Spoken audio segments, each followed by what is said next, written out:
Mən günah eləyirəm, Allah bağışlayır. Bağışlayır demirəm. Günah eləyirəm, bəla vermir. Günah eləyirəm, gizlədir. Günah eləyirəm, örtür.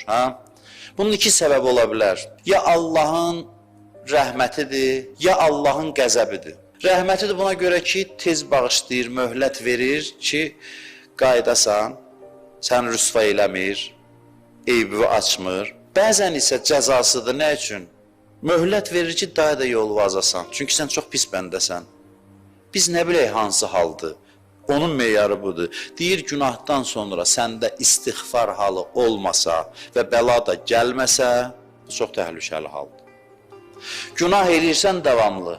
İstiğfar halında deyilsən, bəla da gəlmir, rahatsan. Bu çox pis haldır, qorxulu haldır.